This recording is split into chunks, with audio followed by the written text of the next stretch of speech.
Well, Jimmy Kimmel was fired because he had bad ratings more than anything else, and he said a horrible thing about a great gentleman known as Charlie Kirk. And Jimmy Kimmel is not a talented person. He had very bad ratings, and they should have fired him a long time ago. So, you can call that free speech or not.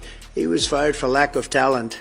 He showed the common man being fed through gears of the brutal, dehumanizing industrial age.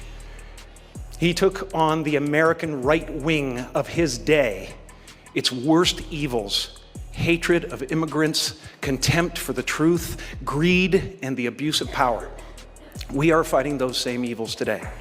Sit in my room. Trump is toast. I like that one. Trump is toast. Yeah, man. And so you just kind of digest the news of the day. It's an affirmation. I'm glad some good is coming out of this stuff. This is Robert Mueller. Robert Mueller putting the squeeze on the president. Just to relieve the stress, you know what I mean? Also happens to be Columbus/Indigenous Peoples Day, which is a federal holiday. Although with the government shutdown, every day now is a federal holiday. We're on day 13 with no end in sight. A majority of Americans blame Republicans for the shutdown. Republican leaders are still trying to blame Democrats for the shutdown, even though they control the House, the Senate, and the White House. It would be like Trump blaming January 6th on Joe Biden, which he actually did do yesterday. One comedian mocked the president's obsession with magazine covers. The other painted him as a cartoon villain and sold the prints to fund democracy. Between Jimmy Kimmel and Jim Carrey, Trump didn't just get roasted, he got turned into an art exhibit and a nightly punchline. And this time, it wasn't the Oscars. It was personal, political, and live on TV. If you support Jimmy Kimmel and Jim Carrey, please make sure to like and subscribe. One comment for these two legends. It's hard to understand what's going on. I mean, I really, one minute you feel like, oh my gosh, this is going to be, now the landslide's going to start. And then there'll be some other weaselly little, sidestep they do or whatever it is. And, this administration is a rabid dog, and it's turning us upside down. And all, as far as I'm concerned, it's as obvious as the nose on your face. Look at this. The Biden FBI placed 274 agents into the crowd on January 6th. If this is so, which it is, a lot of very good people will be owed big apologies. What a scam. Do something, President DJT. Joe Biden planting 274 FBI agents in the crowd is diabolical, especially considering the fact he somehow did this 2 weeks before becoming president. For a brain-dead vegetable, he couldn't even sign his own name. Somehow Joe Biden was able to get a lot of stuff done. It's amazing. Do you really think there's freedom of speech in America? Then you need to hear this story. A comedian cracked one joke, and his entire career was destroyed. Trump posted just one message, and ABC hit the button, Jimmy Kimmel, fired. But the real question is, was it because of low ratings or because of political pressure? Tonight, we're uncovering the truth the mainstream media doesn't want you to know. The truth only a few insiders dared to whisper.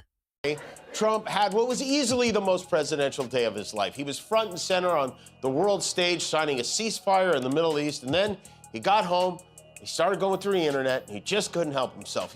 Trump made the cover of Time magazine, which he usually loves. Before he was president, he had fake Time magazine covers hanging on the walls of his golf club, for real. But this one, I guess, conjured up some mixed feelings because of the photo they used.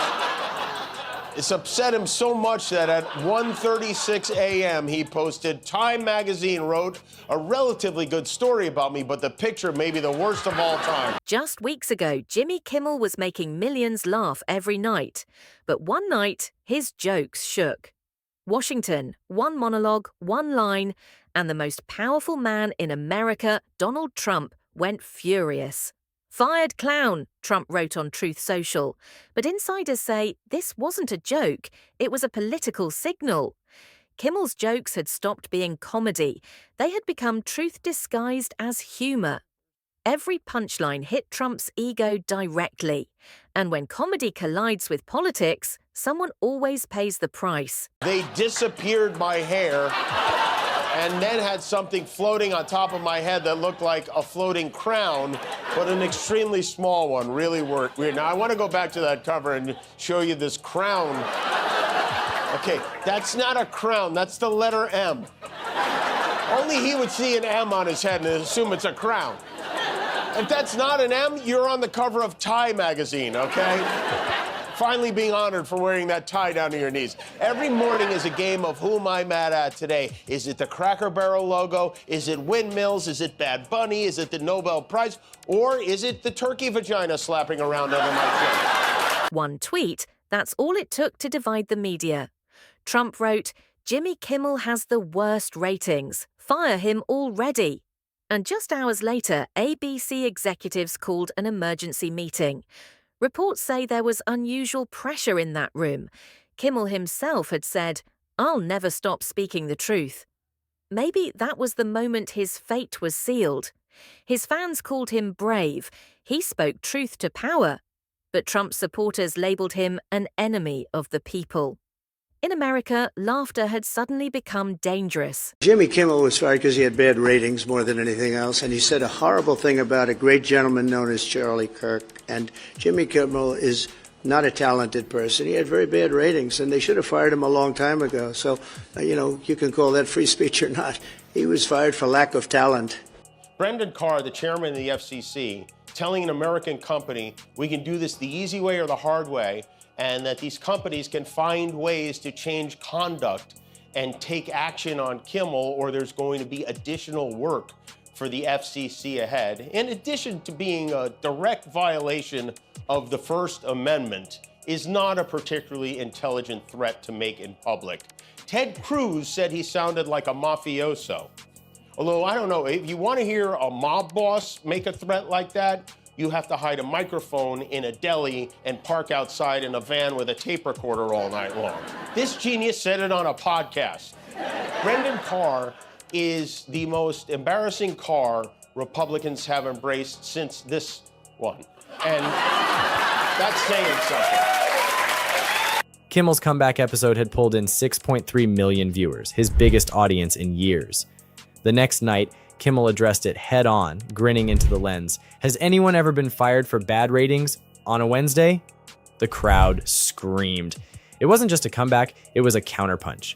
Deadline called it a perfectly televised mic drop, and even conservative media grudgingly admitted it was a clean hit.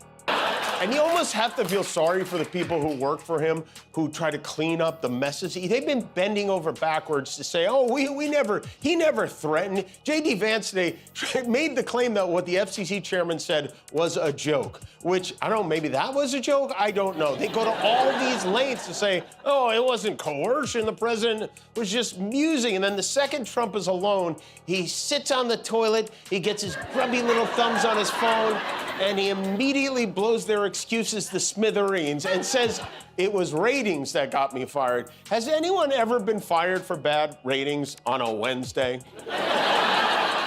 Kimmel's secret is simple. He doesn't punch down, he punches mirrors. Every time Trump lashes out online, Kimmel reframes it as a national performance review. When Trump posts, Kimmel reads. When Trump gloats, Kimmel parodies. When Trump denies, Kimmel rolls the tape. The president's social media addiction becomes Kimmel's monologue fuel, and every punchline lands like therapy for a country stuck in reruns. Not sure we're even allowed to show his neck on TV. Wouldn't it be funny if the FCC fined us for showing his neck on TV? Trump went on, I never like taking pictures from underneath angles, but this is a super bad picture and deserves to be called out. What are they doing and why? It's like he's a TikTok influencer yelling at her boyfriend for not knowing her angles. The photographer for Time could not be reached for comment. He is currently en route to El Salvador, but poor Kim Jong-un, his big day is ruined, and I'll tell you what, if he doesn't like the cover photo, wait till he sees the back of the magazine. I don't know how he's gonna spank himself with that. Now rewind a little further to May 31st, 2024, the night Trump's guilty verdict dropped. The teleprompter was rewritten minutes before airtime. The studio lights dimmed. Kimmel came out holding the verdict sheet in one hand and his cue cards in the other. No president has ever been convicted more, he opened, deadpan. Then he added, the courtroom is empty and Donald Trump's diaper is full. Donald John Trump is guilty of 34 felony charges. On the first charge of falsifying business records. Guilty. On the second charge. Guilty. On the third charge. Guilty. On the next 31 charges. Guilty, guilty, guilty, guilty. That's right. Guilty. Like that. Poor Donald Trump, 7 weeks of sleep farting, all down the drain, all for nothing. You do have to hand it to him. No president has ever been convicted more than Donald Trump. How long before he starts bragging about this? The crowd roared, then applauded, then roared again. It wasn't just funny, it was cathartic. CNN called it a live monologue turned national exhale. For years, Kimmel had been the comic relief to a political circus. That night, he became the court jester delivering the verdict. But while Kimmel dismantled Trump with one-liners, Jim Carrey went for something more surreal and just as sharp. September 2018, Jimmy Kimmel Live. It's a stress reliever. And here we have... That's Space Force. That's the Space Force, yeah. That's the beginning of Space Force. Right. Makes me feel good. When you were a kid, would you draw caricatures of your friends, etc.? I did. I drew pictures of my teacher. Oh, really? And I don't have any of those with me. She actually stole... Wow, look at this. I can do anything with it. Carrey sits across the desk with a stack of his now famous political drawings, grotesque, colorful portraits of Trump, Giuliani, and the chaos orbiting them. He holds one up, half serious, half smiling. "This is what I do now," he tells Kimmel. "I draw the monsters so people don't forget what they look like." The audience laughs nervously. Kimmel flips through the stack, one image of Trump with a screaming mouth, another of kids in cages, and says, "These are intense." You can make a bad decision about a candidate. It's not who you are. It doesn't mean you're dumb. It doesn't mean you're different. It doesn't mean, the trouble with what's happening right now is these really negative forces like the Steve Bannons of the world are convincing us that we're separate, that we're not the same country, that there's two countries. There's not two countries. I can break bread with anybody in this country. I love people in this country. I love the heartland of this country. It has nothing to do with that. It has to do with, it's become obvious that the choice was a bad one. We just need to change it. And if you can't vote for a Democrat, at least let all this flood of information that's so negative and so obvious keep you home. We're living in intense times. Art should make you uncomfortable. That moment wasn't just a celebrity showing off doodles. It was a live TV manifesto. Carrey, once the king of slapstick, had reinvented himself as a political cartoonist for a divided nation. Every line, every color, every caption in his work was a scream disguised as satire. He wasn't mocking Trump's hair or voice, he was documenting a mood. Artnet later described the collection as a modern-day Guernica in memes. But here's the thing. For those who think I go too hard on Donald Trump, to the point where there are still a lot of people who think I should be pulled off the air for making fun of Donald Trump. So I want to explain that I talk about Trump more than anything because he's a bully. I don't like bullies. I played the clarinet in high school, okay? So I just don't like him. Donald Trump is an old-fashioned 80s movie-style bully, taking your lunch money. And if you give it to him once, he'll take it again. Two things he loves, lunch and money, okay? He will take that peanut butter and jelly sandwich your mom cut in half like a triangle for you. He will gobble it up in front of your face, and then he'll eat your little Ziploc bag of Oreos, too. And he'll take the note your mother put in your lunchbox, and he'll read it aloud to everyone. "Oh, look, Mommy loves her little boy." And then he'll smile with a bunch of cookies in his teeth. Obamagate. It's been going on for a long time. It's been going on except yours. But on Kimmel's stage, it came across simpler. A man using humor to paint history in real time. Everything was fine until the audience realized how deadly serious the comedy had become. Jump to October 3rd, 2020, Saturday Night Live. Carrey debuts as Joe Biden opposite Alec Baldwin's Trump in the first debate cold open. The sketch is chaotic. Interruptions, insults, the real-life absurdity of the 2020 campaign distilled into 5 manic minutes. If we don't have free speech, then we just don't have a free country. It's as simple as that. If this most fundamental right is allowed to perish, then the rest of our rights and liberties will topple.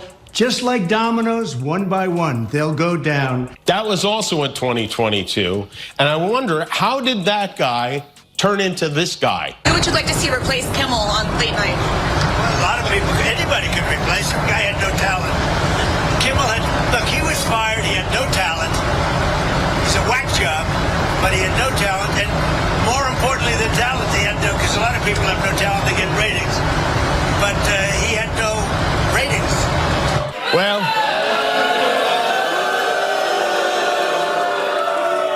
I do tonight.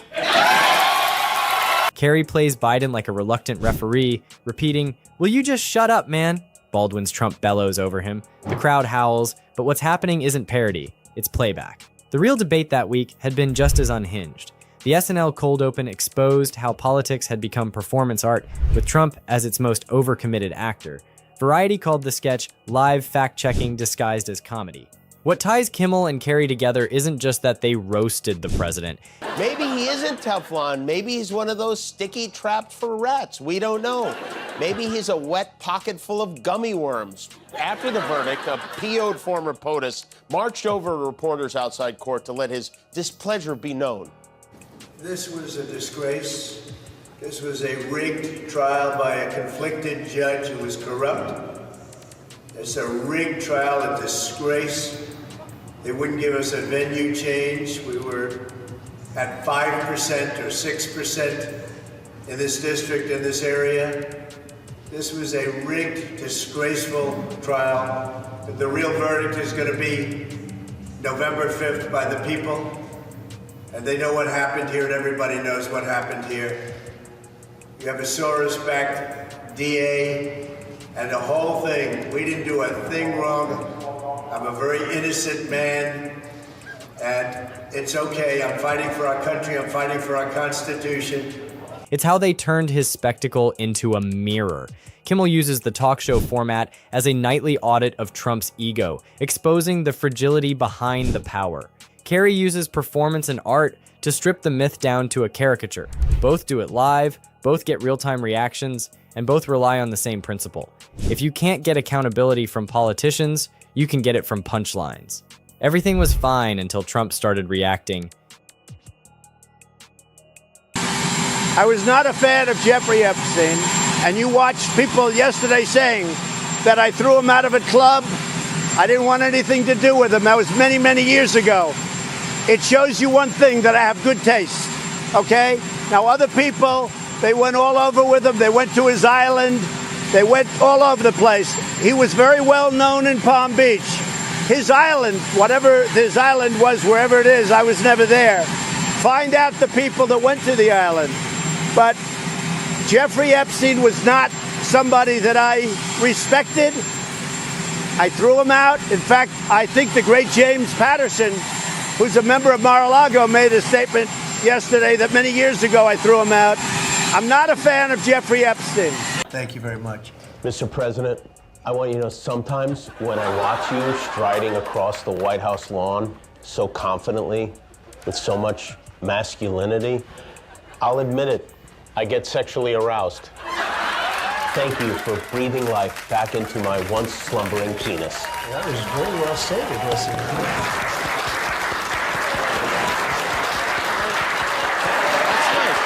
Each Kimmel jab spawned a new Truth Social rant. Each Carrey artwork got labeled disgusting by right-wing pundits. The louder the backlash, the higher the ratings.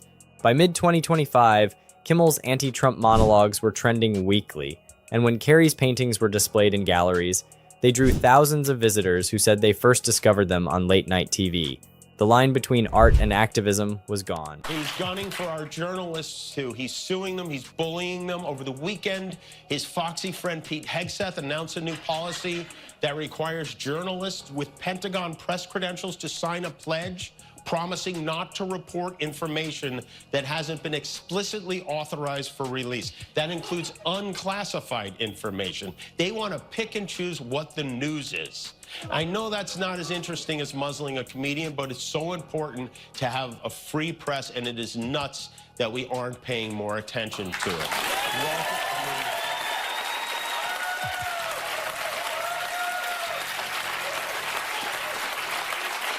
Walter Cronkite must be spinning in his grave right now. He's dead, right? Yeah. Look, I never imagined... Jimmy Kimmel's terrible. You know what suspended him? His talent. You know what else is really what? Take a look at this guy, his ratings. That's what got Jimmy Kimmel out. He was terrible. And didn't he lose? I saw a report where ABC lost millions of dollars with him. So that's what suspended Jimmy Kimmel. Since you came back, have you asked Trump or Carr to come on? No, I haven't. I wouldn't necessarily be interested in Brendan Carr on the show. But yeah, I'd love to have Trump on the show for sure.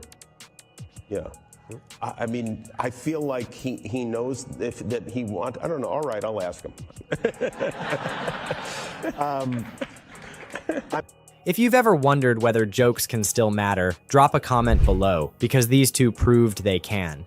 Comedy isn't just distraction anymore, it's documentation. The story here isn't just that Kimmel and Carrey destroyed Trump, it's how they did it differently. Kimmel exposes the vanity, Carrey exposes the vision, Kimmel holds up a mirror, Carrey paints the reflection, Kimmel reads the posts out loud, Carrey turns the posts into portraits. One dismantles Trump's words, the other immortalizes the emotions they cause. The crazy thing is, for the last 2 years, Republicans were the ones screaming for these Epstein files. And one of them still is and doesn't care what the rest of the party has to say about it. There is no amount of pressure they can put on me to force me to step in line on that, so to speak. You know things in Washington are broken when Marjorie Taylor Greene is the lone voice of reason on the Republican side. I mean, what is going on? First healthcare and now this. Did she get a visit from 3 ghosts? I've always been an unapologetic Trump supporter. I was one of the very few that stood with him after January 6th, fought for him all over the country and helped him get reelected. Spent millions of dollars out of my own campaign to do that. And I've also supported many great Republicans getting elected as well. But I'm not a, let's see, what's the right way to say it? I'm not a slave. No, that wasn't the right way to say it. That's the wrong way to. Man, next time maybe try doormat. I think it would work better. I mean, that son of a bitch, you know, is really unbelievable. Mr. Son of a bitch. I mean, Mr. Son of a bitch. His loyal. Yes, yeah, no, I never imagined that we'd ever have a president like this, and I hope we don't ever have another president like this again. I mean, I never even imagined there would ever be a situation in which the president of our country was celebrating hundreds of Americans losing their jobs. There's somebody who took pleasure in that. That, to me, is the absolute opposite of what a leader of this country is supposed to be. But it's a very, and covering for this president is like putting makeup on a melanoma. You know, not only unsightly, but it's dangerous. I'd see that everybody's a hypocrite because everybody's imagined themselves standing there with his head. You know what I mean? I mean, maybe at least half the country. You know, we're in a tough spot. It's a very, very divided world, and those on I guess you'd call it the left side. I just call it the sensible side. Is, you know, we're sitting there watching this nonsense happen, and people come out and talk about it like we're kindergartners, you know, and covering for this president is like. Everything was fine until you realized the joke was never just about Trump. It was about us, the audience, the retweets, the outrage economy that keeps the circus alive. Carrey said it best in that 2018 interview. You can't fight a monster by becoming one. You have to draw it, understand it, and move on. Kimmel's been doing the same thing nightly ever since, only with sharper lighting and a live audience. If you still think laughter can be justice when politics fails, hit like and share this video so more people remember the real moments when TV stopped pretending to be neutral. If you're watching on YouTube, please subscribe to America Facticity.